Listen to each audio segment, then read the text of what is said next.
United states की बनाई हुई दुनिया में हम सब रहते हैं।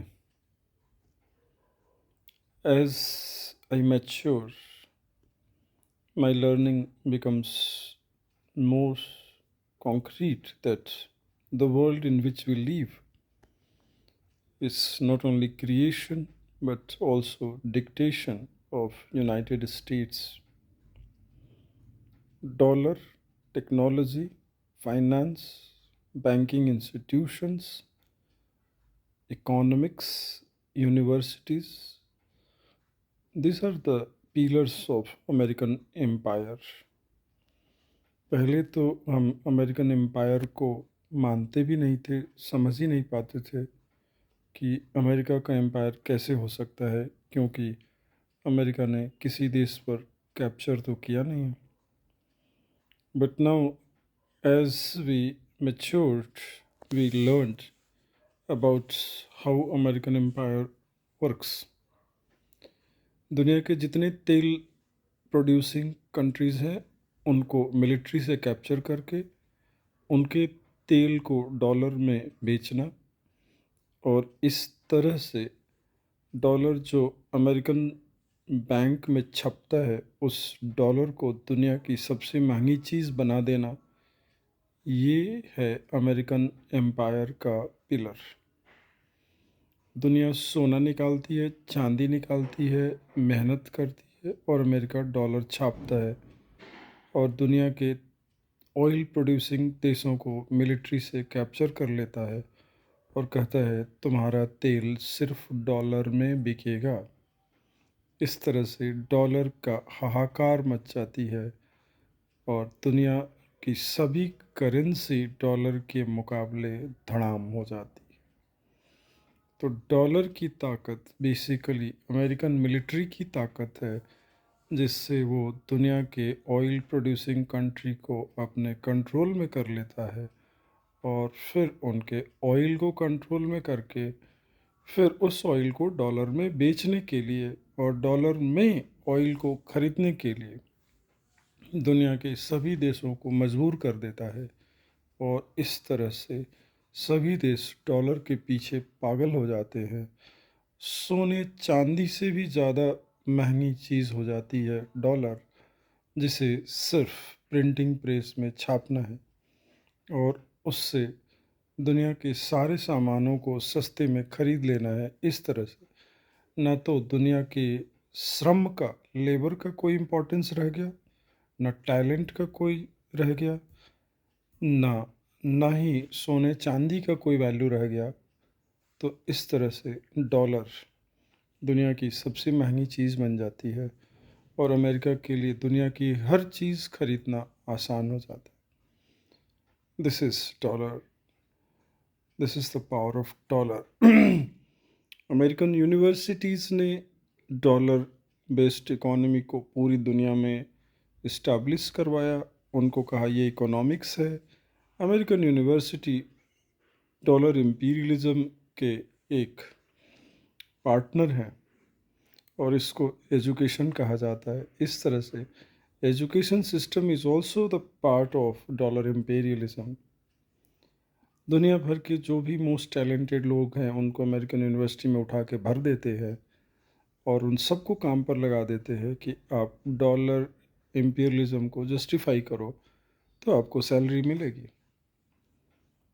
इस तरह से अमेरिकन एम्पायर पिछले 100 साल से चल रहा है, स्पेशली 1930-35 में, immediately after recession. This empire was established, and since then the whole world is like slave of America. हम चाहे कितने भी मेहनत कर ले, हम अमेरिका के लिए ही अपनी मेहनत कर रहे हैं। हम पैदा करेंगे और अमेरिका डॉलर से खरीद लेगा।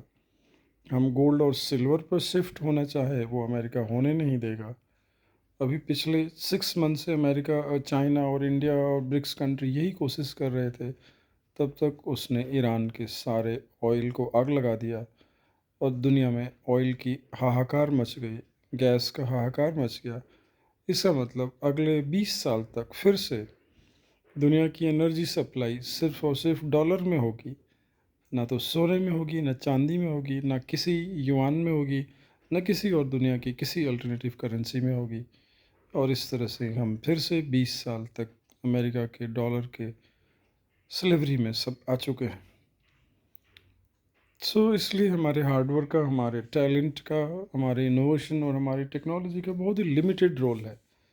अगर किसी भी देश को एम्बिशन है कि हम ये कर देंगे, वो कर देंगे, तो ये इस तरह से that's why America maintains such a strong army, क्योंकि वो जानते हैं कि डॉलर की हेजमनी को बनाए रखने के लिए आर्मी की ज़रूरत। तो इस तरह से आर्मी इतनी स्ट्रॉन्ग बनाई है कि ऐसा लग सकता है कि अमेरिका को कोई आप उसके एक फाइटर जेट गिरा देते हैं, आप उसको एक डिस्ट्रॉय कर देते हैं, it affects nothing to America.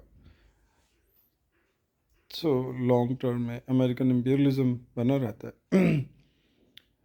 The world has to think how this is bad, this is too bad, मतलब बैड इन द सेंस कि कोई भी देश और वहाँ के लोग कितने भी मेहनत कर ले, वो आपको अमेरिका का स्लेव बना के ही रखेगा।